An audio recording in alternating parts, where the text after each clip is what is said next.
Currently, there is no sign of Russian dictator Putin's willingness to negotiate on ending the war in Ukraine. This was stated by the chairman of the German parliamentary group SPD, Rolf Mützenich. The politician believes that the war in Ukraine cannot be solved by an absolute victory on the battlefield, but only by negotiations and agreements. He added that this is how wars ended in the past. At the same time, he stressed that negotiations cannot be forced to end the war. If President Putin is ready for a constructive dialogue with the EU and NATO leaders and with Ukraine, we should not exclude this altogether, the politician added. But what would help Ukraine in possible negotiations? The support of the US and the collective West. The Ukrainians need several forms of political support to negotiate with Russia.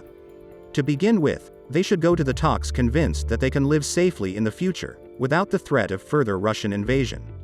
Ukrainians learned through painful experience that written promises by Russians to respect its sovereignty and territorial integrity are worthless.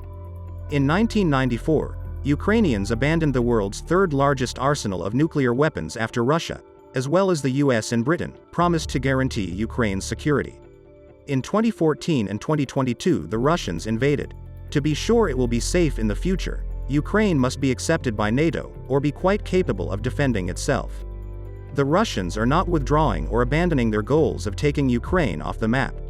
While the debate over NATO membership drags on, NATO promised in 2008 that Ukraine would someday become a member. The United States should commit to providing Ukraine with the most advanced weapons, starting today. This commitment need not be a treaty.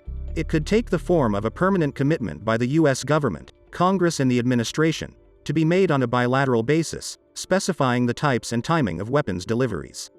Secondly, the United States should continue its leadership and strengthen a broad coalition of democracies united to provide Ukrainians with military equipment and impose sanctions on Russia, particularly to deprive it of the high-tech components needed to equip its war machine. The NATO countries, the European Union, the G7, and the East Asian states joined together to demonstrate an unprecedented determination to support Ukraine and hold Russia accountable for its crimes. So far, this alliance has been the key to Ukraine's progress. Finally, the United States and its allies need to reinforce the policy that Ukraine should only negotiate when the Ukrainians decide that it makes sense.